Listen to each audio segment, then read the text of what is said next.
ducks are still kind of asleep. So it's about 6:30 a.m. Wonder if there's going to be a sort of a different reaction this morning.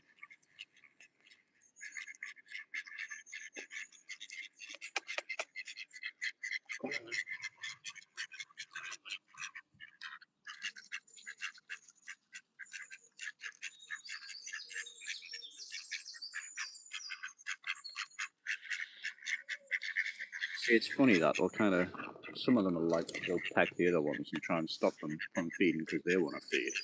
But they don't have the courage to actually feed. You know, you get a lot of parallels like that in life, don't you? A lot of people, you know, you've got perhaps even people who aren't quite as strong, but who've got the courage to actually do something brave, you know, take the next steps. But then you'll have somebody behind them who maybe they want to do it as well, but they can't do it, so they'll stop that person from doing it.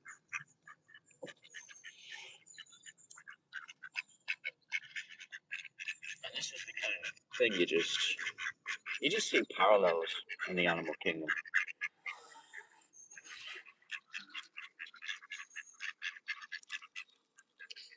And I think really there's probably nothing wrong with that behaviour. It's just all natural kind of behaviour, you know.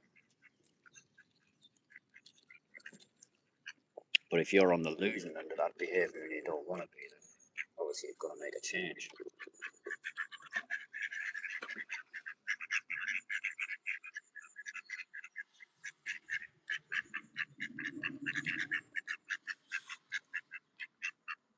Come on. Come on.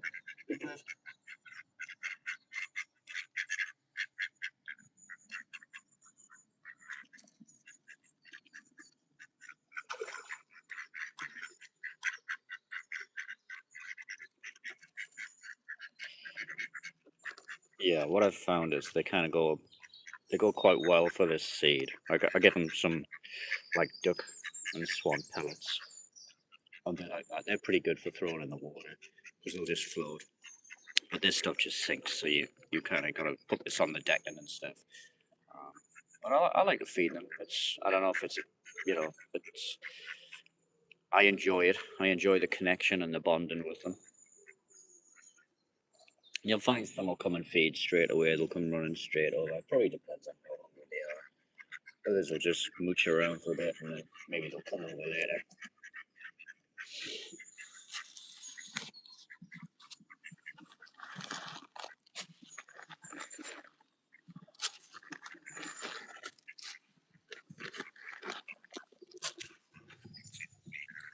But yeah, it just seems to be like in the morning. It's just the boys here.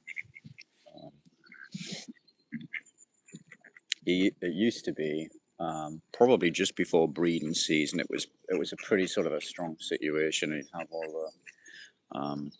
have all the sort of the couples. You'd have the male and there's a male and a female, and they would take sort of prominence, and they would all have their spots. And then, I mean, I've only been watching these for about a year, but I noticed then, I don't know if these boys came from sort of elsewhere, but these kind of like swarmed in at like 20 strong kind of thing, and they kind of took over the place.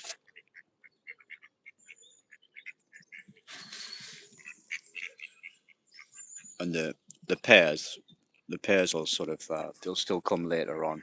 So we'll probably miss them this morning. They'll come down about 8, 9 o'clock or so. But these guys have pretty much taken ownership of the jetty now.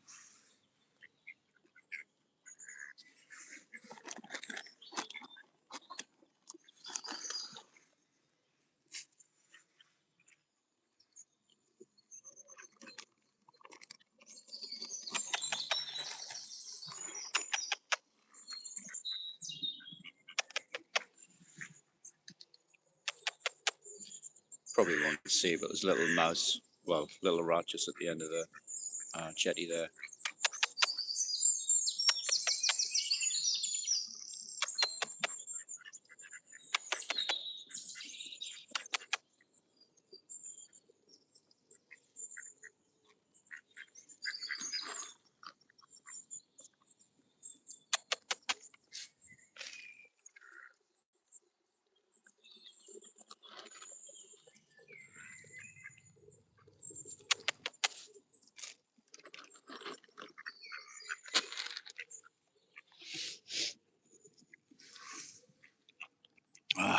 Yeah, so it's earlier for me than usual, but it's oh, there she went.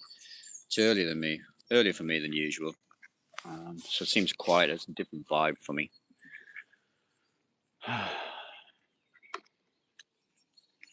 Oh, there's the pairs coming in. I sometimes have sort of different commitments during the week, and rather than sort of come later when you then start to get lots of people coming down, I like to just do this by myself if I can. And don't get me wrong, I love talking to people, but it seems it's a different vibe when you do it yourself.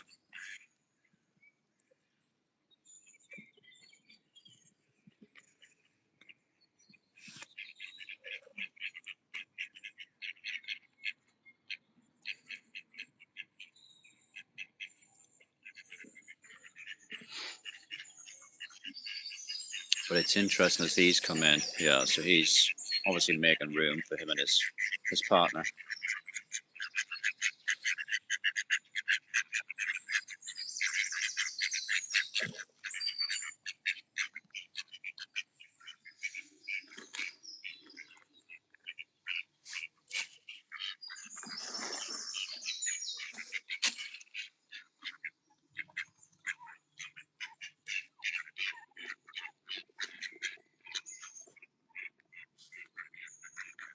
I don't know if you can pick up the little almost chirping that she's doing.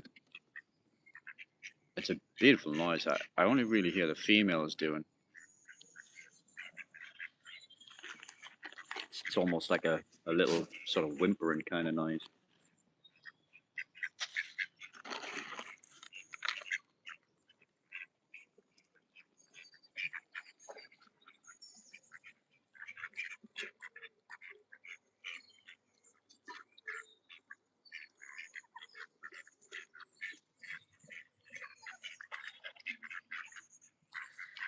Yeah, the jackdaws never used to come anywhere near me at one point, but this one's sort of starting to. It's getting pretty comfortable. She'll come within maybe a meter of me at times. But I notice, more will start to come after a period of time. But yeah, like I don't know if it's a male or female, but this one's just not too bothered about me anymore. They're a lot more skittish. They're much more skittish, so I've got to be much more careful of my arm movements and things when they're around. If I throw food to them, they'll panic and run. Whereas ducks, obviously, they're so used to it. They love them as long as it's not too crazy. They love the movement because they think there's food coming. But yeah, this guy would never come anywhere near me at one point. But it's so beautiful, and I think probably the way the brain works is they just kind of, if you don't do anything to them for a longer period of time, they'll just start. Just in their mind, they just have, oh, that dude's safe. I mean, I think they probably have a very advanced mechanism where they can recognize individual people. And I've got a feeling at least some breeds of birds um, probably have a better recognition system than we have. Um, we'll use things like facial recognition and like body shape and then sort of body movements and gestures. So you can kind of recognize somebody across the road, even if you can't make out the face. You can kind of, maybe they're wearing the same clothes or the same coat, but often you can kind of sense their body movements, and you get a pattern of that. So I think animals are doing all that, but I think they're also picking up on a much greater level, like smell and hearing. So obviously they can kind of like hear my voices and stuff like that. Um, and then maybe they can smell me. So I smoke a cigar, sort of generally each morning as I'm doing this. Um, and I think they'll often be aware of that and they'll smell the cigar.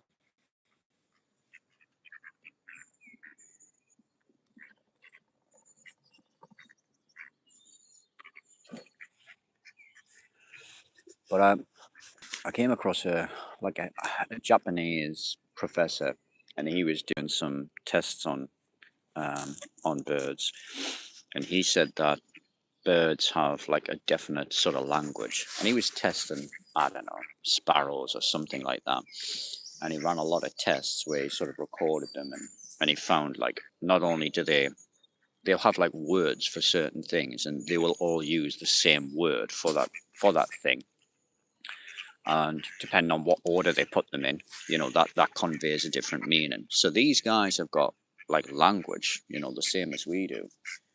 I mean, it's probably a lot simpler than ours, but I think they're probably a lot more advanced than we've ever given them credit for. I mean, obviously our brains are bigger and more advanced than theirs, so there's a lot more going on for us. But I think there's a hell of a lot going on for them that we don't give them credit for. They're obviously, they're living, I wouldn't say purely in the present. I would say they're living a lot in the present. I would imagine like trauma and stuff still plays quite a part for these guys. Because if you watch the females in particular, they will act very differently from each other. So this female, I don't know if she's the top one. She's either the first or second most dominant female, and she's just very confident. She's got a really strong male. She lives a good life, as you can see. Got all these males around her. Not one of them is bothering her. So this guy kicks off like straight away.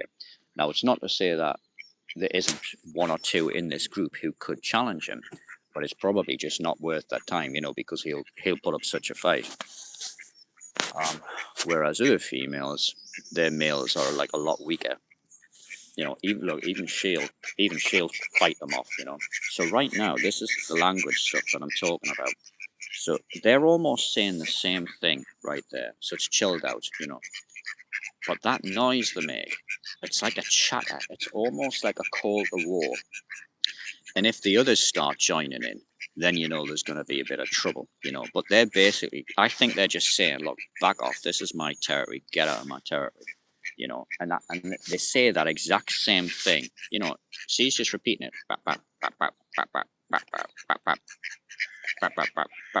So you kind of change it there slightly, but there you see that one flew off because a female came in, so he'll start hassling her straight away. There you go. So straight from the get, all of them. So you see that, like she came in, and straight away another two males started to hassle her. These guys are kind of looking, I think, and should they join it, kind of thing,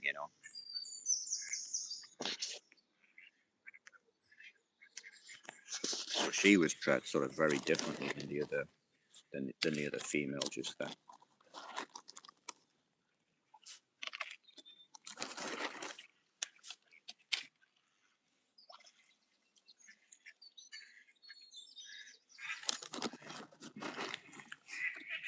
So going back to what I was saying about sort of animals living in the present, I think they do to a large extent. Like they're not planning retirements or paying bills or anything like that. They're basically living on a day-to-day basis, just trying to find food each day, trying to socialize, trying to survive.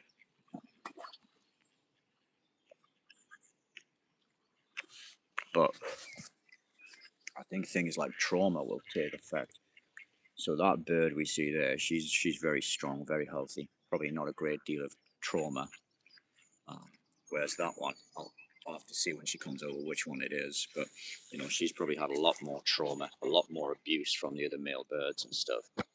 So she's obviously living a much different life.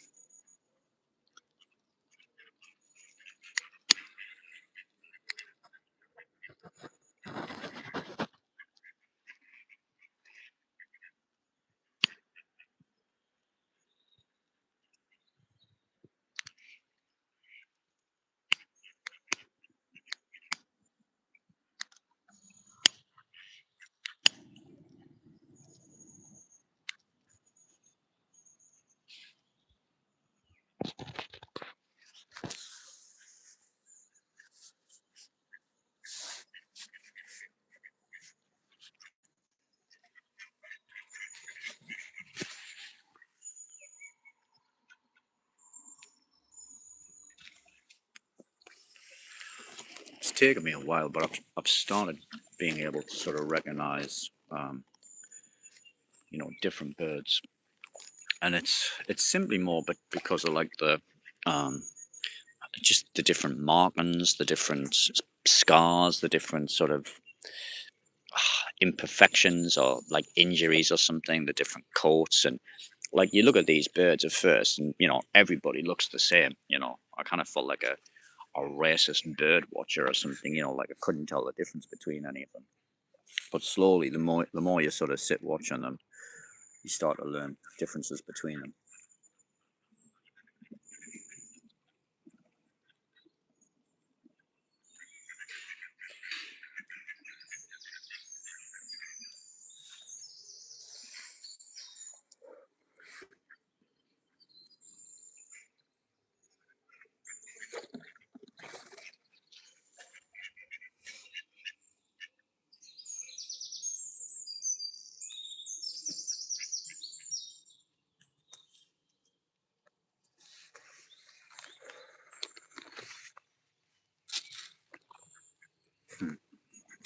It's also funny as well because like they can have a lot of food on the jetty and they're not feeding, but then you just throw like a little bit more, and then it's like a scurry. So obviously you're triggering some kind of like instinct right there.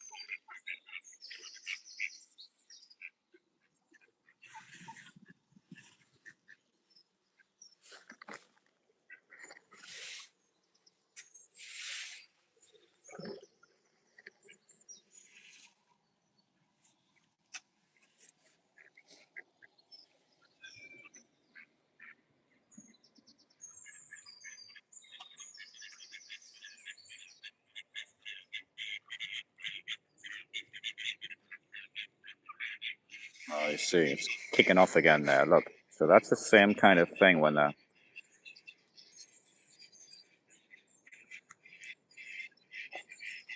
I mean, slightly different. You can hear it's being said different, but it's kind of the same thing. So if they fight, if they square off, they'll sort of down beaks and they'll start pushing each other. But maybe it looks like it's gonna just peter out. It's more of a verbal exchange. This one.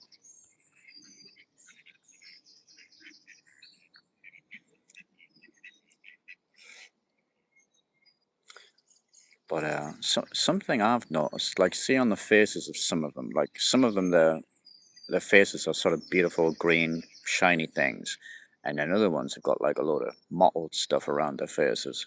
I'm not sure what that is. But the ones who've got like a lot of, you see like their plumage on the front, certainly this one here as well, like it's a bit rougher. Like some of them are just beautifully brown, like this guy at the front here. And then you got this guy where all his breast feathers are all kind of mottled and they're not all brown. There's white and stuff. Oh, it did kick off. There we go. Yeah, it's not, didn't last long. And what that is because when they actually fight a lot, they they'll pull each other's breast feathers out. So they'll pull them out to this, they'll like skin the bird. They'll pull all the feathers out right to the skin, and the little chests are kind of bleeding and everything. And I think it's probably a very uncomfortable sort of situation because they're not waterproof. They're in the water. It's probably cold on the breast and things. I'm sure it affects their flight and all kinds of things, So it's almost like a temporary maiming that they do to each other. But they appear pretty brutal, but they can't really do too much damage to each other. They don't have sharp beaks and claws and things like that. They don't quite have the strength to like break legs or anything. I've seen a few of them limping, but tends to only last a couple of days.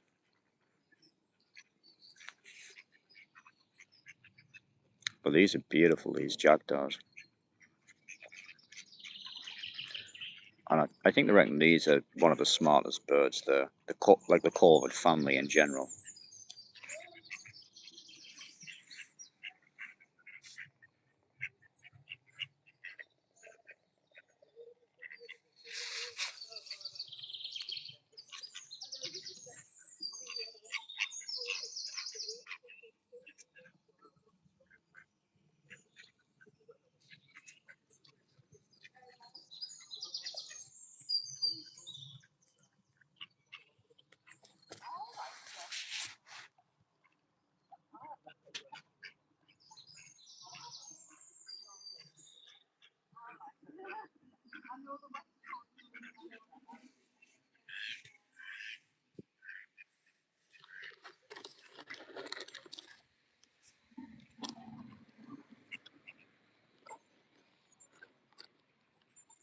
I always try to make sure the females are fed as best I can. I just kind of think it's really important to make sure that they're well fed and for breeding. I mean, if the as I mean, some people have said more of the chicks have survived, but I've seen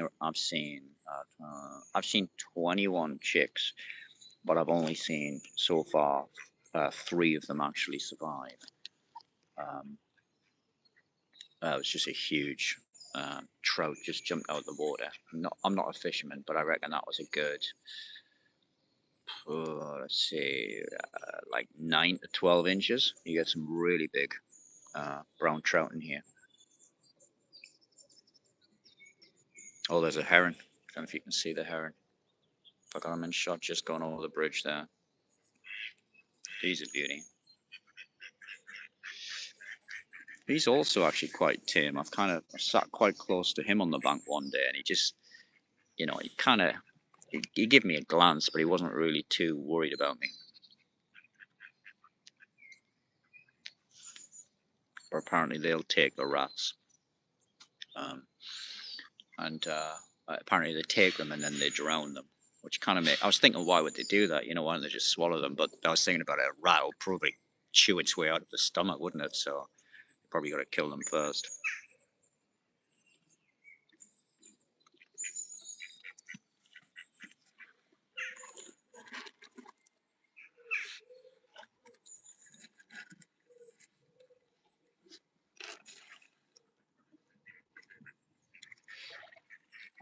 I found the birds also, they take like little breaks as well. Like they'll feed quite a lot, and then they'll kind of go away for 5 or 10 minutes, and then they'll come back and feed some more.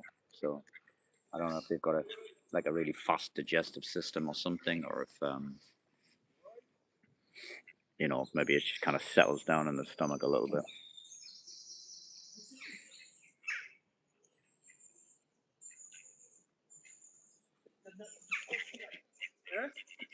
Oh, here we go. It's kicking off.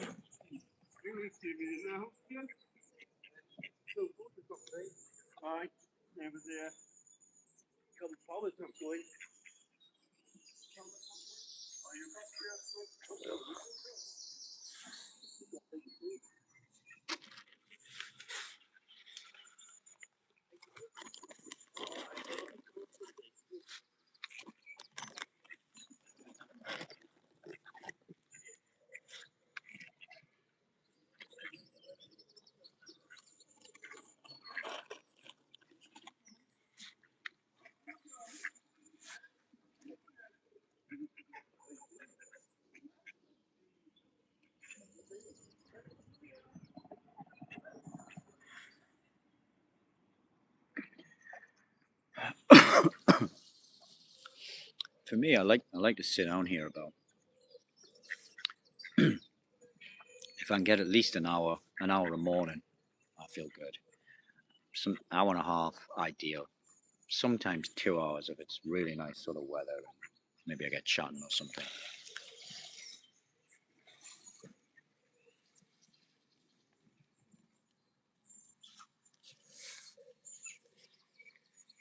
But I mean, I'm guessing it kind of looks pretty good on the video. But it's even more just kind of sat here. Obviously, I'm kind of turning my head as I'm sitting here. looking left and right and stuff. Whereas I don't want to do that too much with the camera. It's going to be a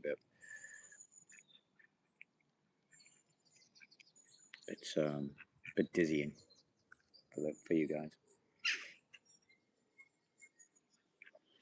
You see that guy there, I don't know if you can make it out, but like he's had a lot of his tail feathers pulled out. So they'll literally, that's kind of the main thing they do to each other. The males, they'll pull each other's feathers out. And at first I kind of thought probably the males who lost the most feathers were probably the weakest ones, but actually they're not. They're kind of like mid to top level, because these are the ones that will fight, you know. I've seen birds going at it for sometimes, I don't know if I want to say hours, but certainly a long time. And essentially you'll get little small pecking order issues, like, you know, if if a weaker bird won't get out of the way of another bird, it chases it, and they'll generally chase and they'll move, and they're kind of just reminding them of the pecking order, and just sort of protecting their food, their territory, their potential access to females, etc.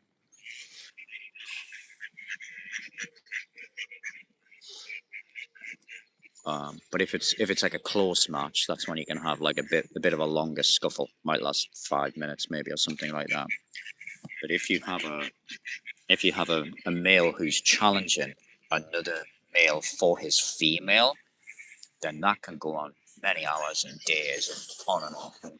I've watched them fight for at least like 20 minutes straight sometimes, and even if one of them's clearly getting the better, they'll still go at it. I've seen one male had like pretty much his entire chest plucked bare and bloody, and you know, but he was still fighting. Like he was determined to get that female, but I don't think he did, but he challenged really hard. And I think that is generally one of the main ways. Like a female won't just choose another male sort of like mid-session, like mid breeding season. Come on, I call this one Dotty, this one on the right, because he's got a little yellow dot to the top left of his beak, but he will generally feed from me.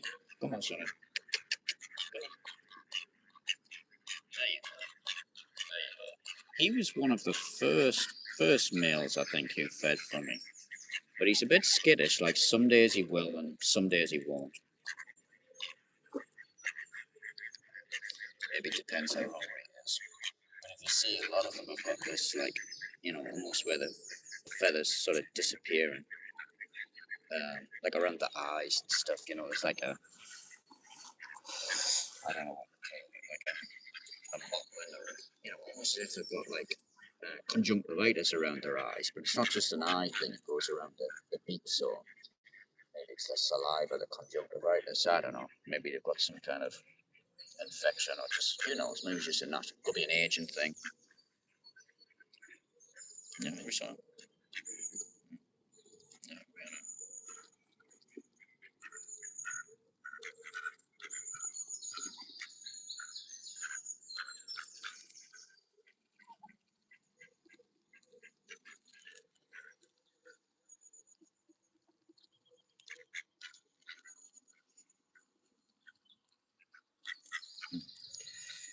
your arm actually kind of aches a lot of the time holding it out for too long. It's better if they come a bit closer. I don't know, just stretch my arm out. There you go. Come on. Come on, buddy. But I think sometimes when males will tolerate each other so closely, and these always come through like in a two. So I think these are probably brothers.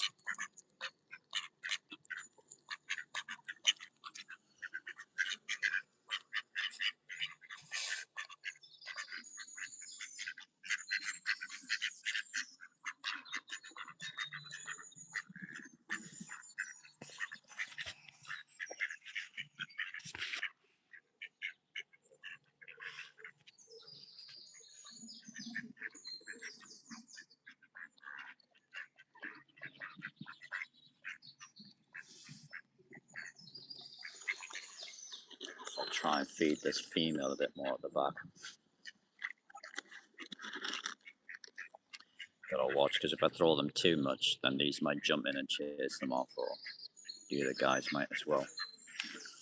And that's one of the things I learned with feeding ducks. Like a lot of people, when you first come down, they just come down and they'll just throw like big lumps of bread in the middle of them and stuff, and they'll start fighting. Yeah, there you go. Look, she's chasing them off, and it'll start fights, and it can start like worse, and start some pretty bad situations for the ducks. So I kind of had to learn over a period of time of how to feed them without sort of instigating fights and stuff. Um, and I must admit, maybe once or twice, I have actually like deliberately not started a fight, but I've kind of just pushed a couple of ducks together that I wasn't sure like the pecking order of what would happen. Um,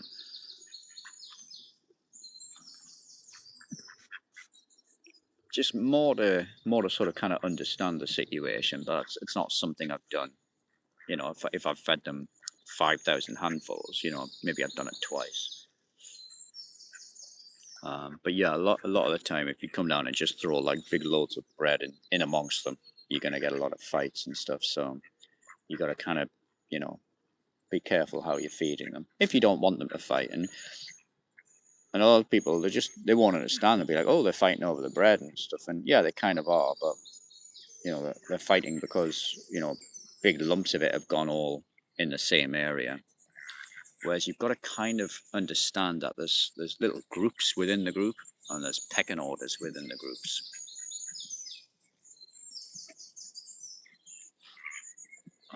So ideally, I try not to start any fights or any trouble. Sometimes I'll protect some of the females if they're getting hassled too much, because that can be pretty brutal for the female.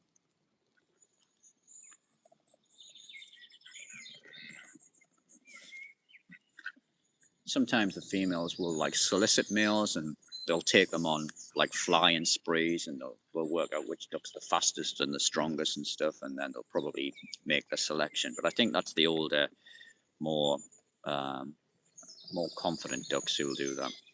Whereas some of the younger ducks, they just get hassled like mad, and sometimes they'll come over to me when they're getting hassled by like 10, 20 ducks, and I'll kind of tell them to go away kind of thing. But there's not a great deal I can do, because they'll just get her on the river, or they get her like as soon as I leave anyway. But at least giving her that little bit of respite maybe gives her a little bit of confidence. Lets her sort of just chill out a little bit. Um, just kind of just think about it for a moment. Because sometimes when she's panicking and sort of running around and stuff like that, that's when they get her, because she can be sort of sitting calmly on the river, and they'll kind of lunge at her, and if she panics and runs, then they'll all chase her. And I guess that's like human behavior a lot of the time. There's a lot of bullies in the world, and if you're just very calm and you're doing your own thing, they just don't pay attention to you. But as soon as you start to sort of panic, or um, sort of notice their presence too much, or let their presence bother you, then they'll start to pick on people and things. And animals are exactly the same. So I think it's just human instinct. I think it's animal instinct. But I find all this stuff, I just find it fascinating. And I think you can learn so much just by sitting watching them, because they're not really putting on an act, or masks or anything, the way that people do. So you're almost kind of getting a look at raw, unfiltered humanity in a simplified form.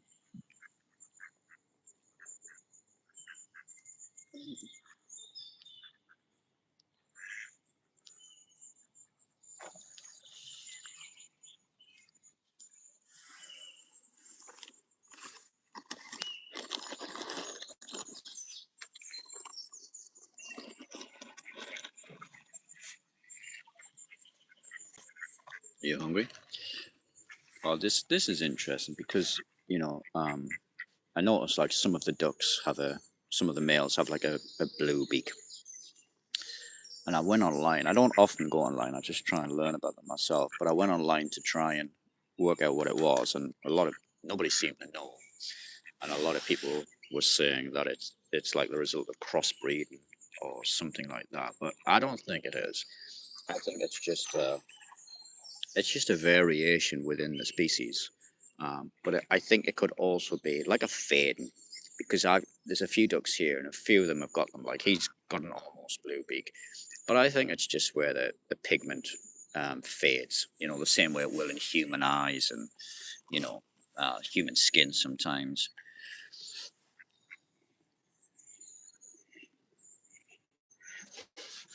So yeah, that was a question I searched for, and nobody seemed to know the answer. But to me, it's just the pigment going. Maybe an age thing.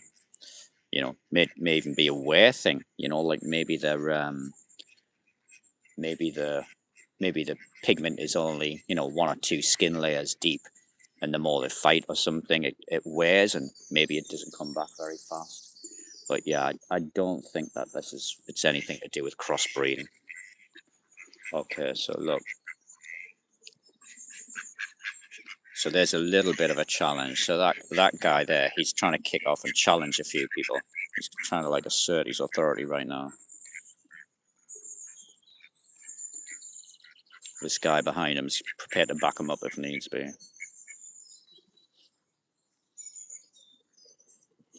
Looking for trouble.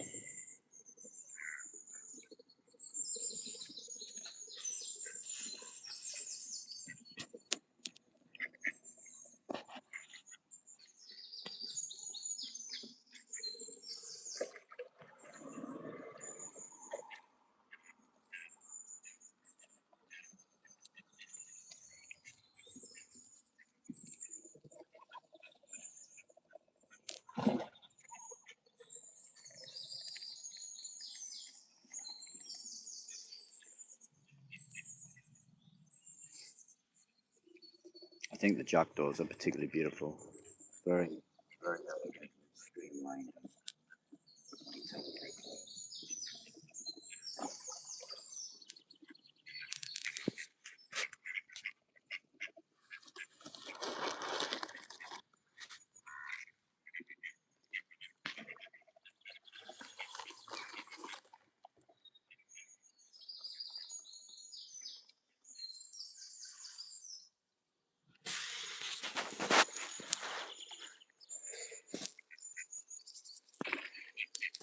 Here we have another group of ducks. I don't know if you can see them at the far end of the jetty there. They'll kind of they'll stay there. Maybe they'll come down a bit if they're really hungry.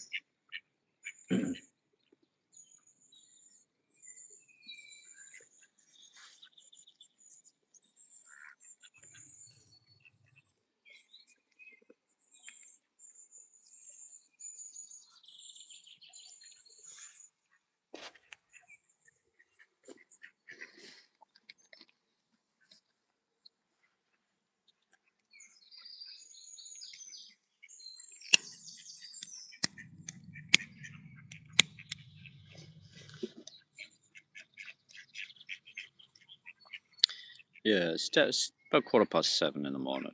There's definitely a little bit less activity. I would normally come down about 8 o'clock. And yeah, I guess nobody's sort of watching this live right now. Probably not as interesting as I think it is.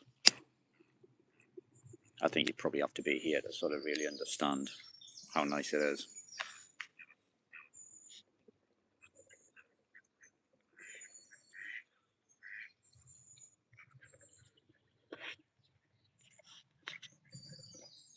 Makes me wonder how channels get popular, and I guess they just kind of have to just keep building, improving what they're doing. You know, same as anything really. I guess just keep improving the craft. I'm not sure if it's something I want to do. I kind of thought I would make great videos, and and because I have a lot of interest and thoughts, I thought that would translate really well to videos and stuff. And I guess a lot of people think that, but I'm not sure how interesting these videos will actually be for anybody.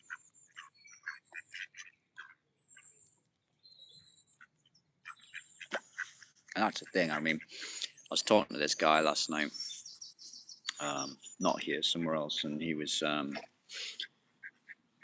telling me how like the most profound thoughts and stuff, and And I was like, well, why don't you should write them down, maybe share them or something. And then he told me like he smokes a lot of weed and stuff like that. And I remember watching somewhere, and well, it was on the Joe Rogan show. I don't really want to say I watched that, but it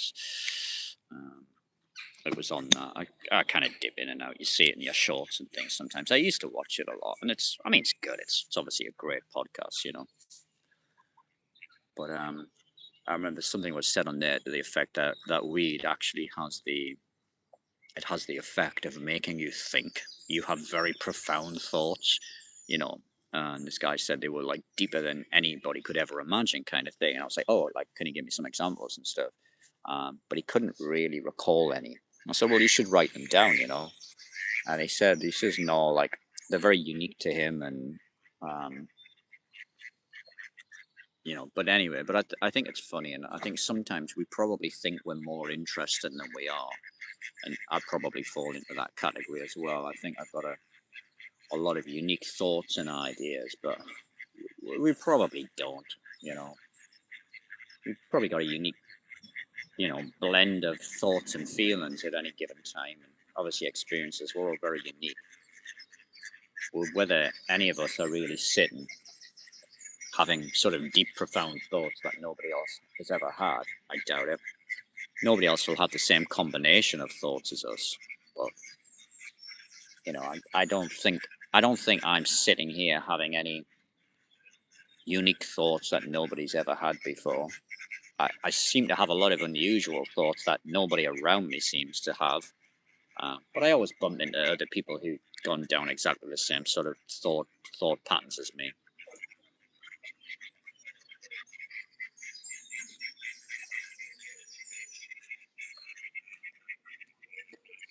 And that's an interesting thing. If you think like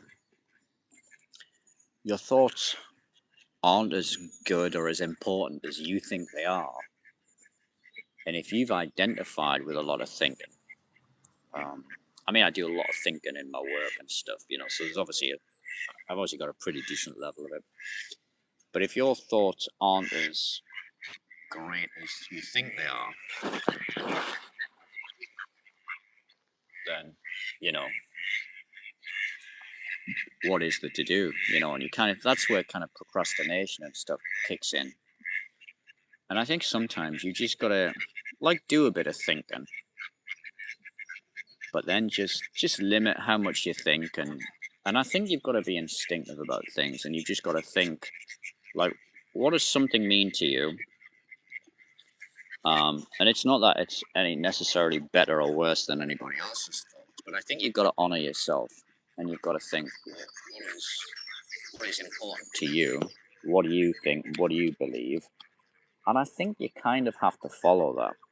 But you got to be careful, because if it's just like surface level thoughts and you're overthinking and stuff, you could be reacting from like a lot of trauma and stuff from the past. So there's various ways you can clear that out. So you've got to clear that stuff out.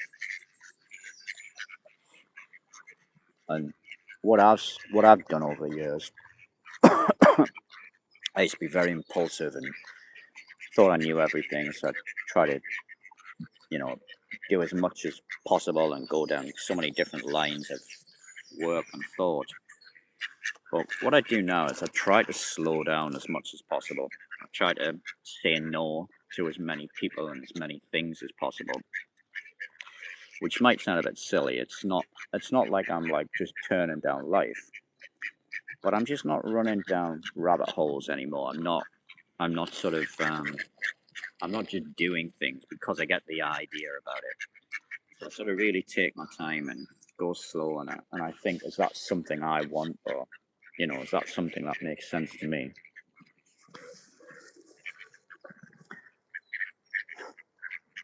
And I think if you slow down enough, you can sort of really get a deep feeling, of what makes sense to you.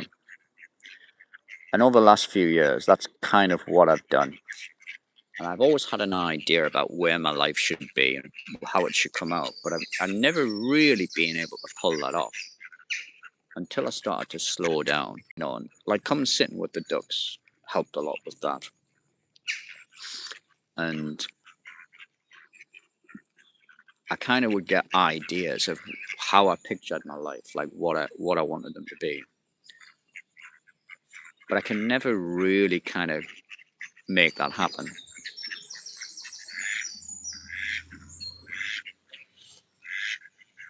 Whereas now I'm able to do that because I just go very, very slow. And if an opportunity or situation comes about that isn't sort of in alignment with that, then I don't go that way. And even if it's sort of an opportunity, like a a professional thing or relationship thing, I don't go down it, and I keep sort of plugging away at other things that I think are going to bring that thing about. And I would say I'm now almost in the position where I wanted to be probably about 5 or 10 years ago when I started really thinking about how I wanted my life to pan out.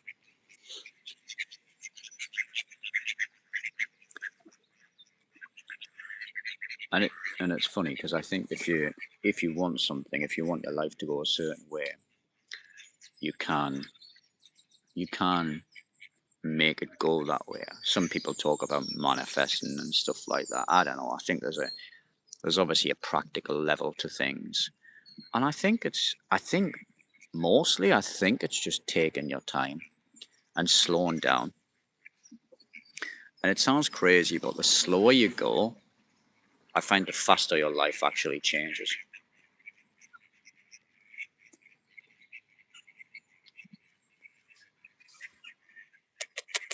Come on, sweetheart. And it can change over a period of it can change over a period of just months and stuff. Come on, sweetie pie.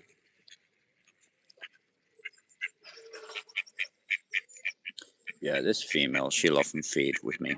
And actually, if it's the right one, her male has actually started to feed with me. He's the first male who's partnered up who will feed with me. I'll give him a try. He might. He's more likely to do it when she's next to him. Yeah, he's a bit skittish of me. There you go, son. But it's funny. They can kind of feed from me 1 minute, and then a few minutes later they can be very nervous and skittish again. But I think that they're really beautiful. These female ducks. They have such a feminine elegance to them. Very gentle. They're also very fierce at times if they need to be, protecting their babies or chasing off, you know, harassing males. So here you can see there's a lot of chatter. And it's almost like, so these males are starting to like get up the courage and to challenge them. But these guys, they haven't backed them up, so that's about as far as that goes.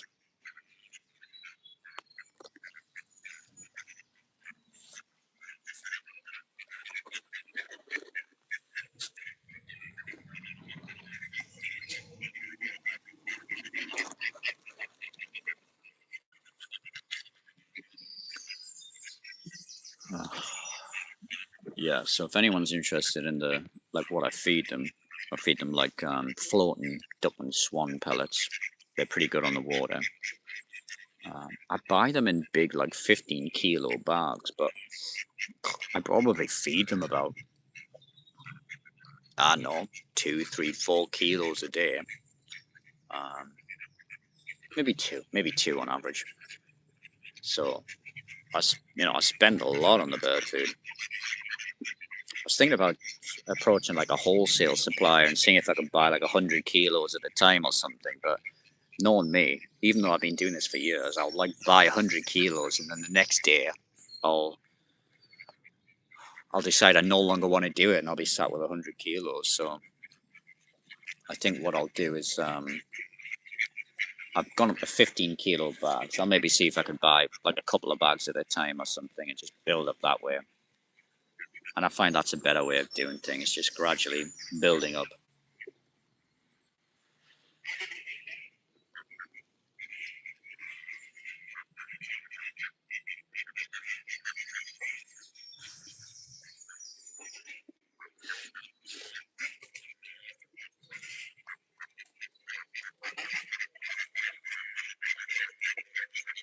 You lost that one, didn't you, buddy?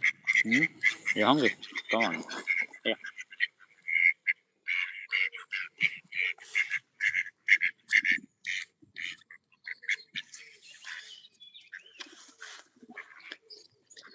You know, maybe got a little rush of testosterone there, and he wanted to,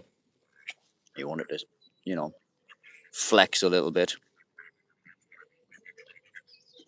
You looking for more trouble, son? Hmm?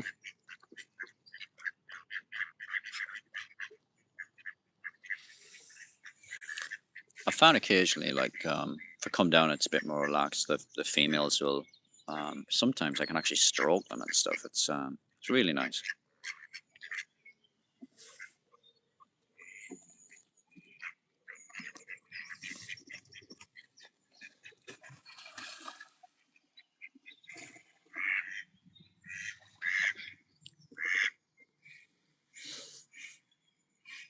Yeah, so sometimes the males will hassle the females like that. Sometimes it's just one of them will do it.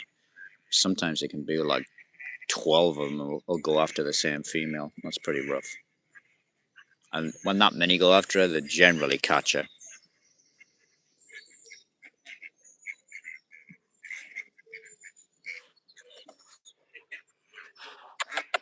Yeah, sweetheart. Come on. And they tend not to bother them too much when they're close to me. Like just a few times I've kind of like just sort of I just kind of shoo them away or speak to them, tell them to leave them alone, and they do tend to. So quite often the females, if they're getting hassled, they will come next to me.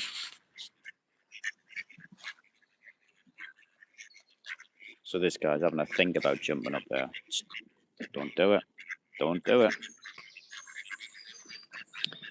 But yeah, I just think that, you know, these are breeding pairs, and I think it's really important we kind of look after them and, you know, let them do their job. You know, fair enough. Next season, if you want a challenge for the female, go for it. But once they're paired up, and you know, I mean, I don't think she's probably going to lay any more eggs this season. I think they're done. But I don't know. I think she's made a choice, at least for this season. You kind of got to respect that. And you know, I don't know. I mean, fuck, who am I to fucking put my beliefs on the birds and stuff? But I don't know. I just, you know, I don't mind the males fighting so much. I think, well, they got to kind of work out their pecking order. But I think just harassing the female ones just for the sake of it, like, I don't know, like, be a man about it. Like, take her if you want. If you know, if you want to take her, then kick his ass and take her. But then again, it's just different breeding strategies, isn't it? And, you know, humans, we have the same. We go through different phases of our lives.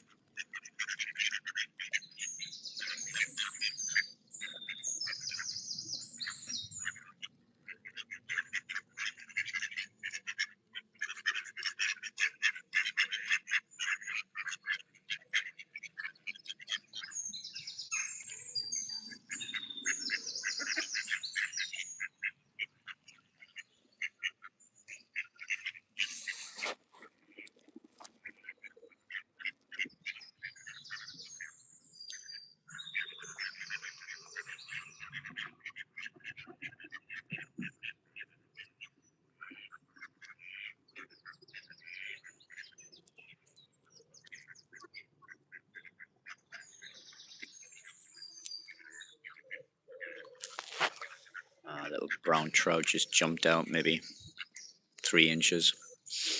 But yeah, you get a lot of fish in this river.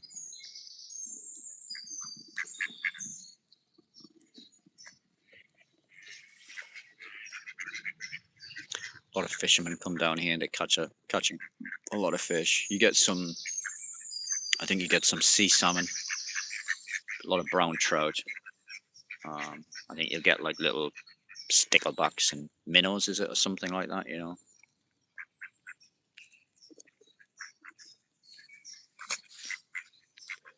You know, got a lot of boat rides and they do like boat training or something on that, you know, for those ones.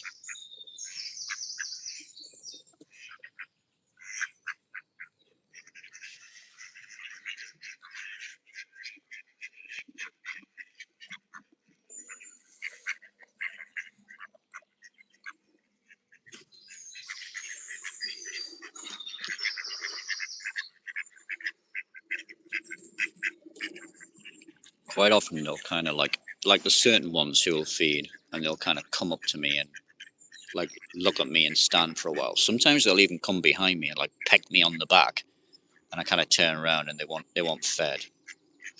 But this one was feeding, but I made a little bit too much sort of sudden move towards him. Come on, son. There you go. There you go. I've learned how to hold the food in a way that so it kind of doesn't fall off my hand every time. I kind of like nip the back so it doesn't fall out the back.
I think I like making these videos. I think I'll probably do a different system. I don't know if I would put my camera on a tripod and maybe have a microphone so I could just sit silently with my thoughts or something. Or sit not silently, obviously sit just relaxed with my thoughts.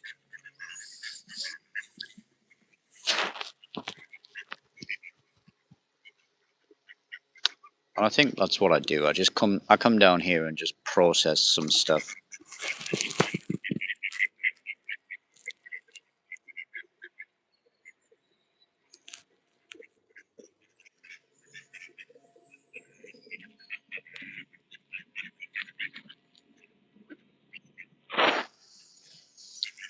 I wonder if anybody else does this kind of stuff where they just, sit and watch some animals and just share their thoughts.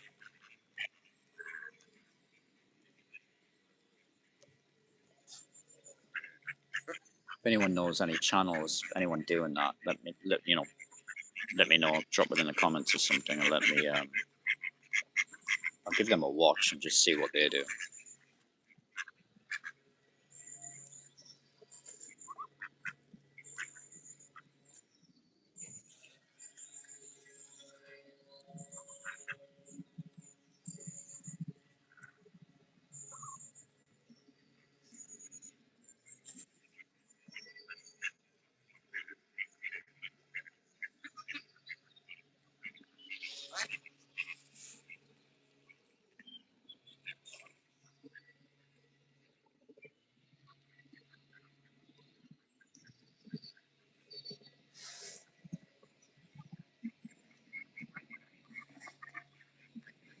Anyway, I think that's about all I got time for. I gotta start heading back. I've got some things to do.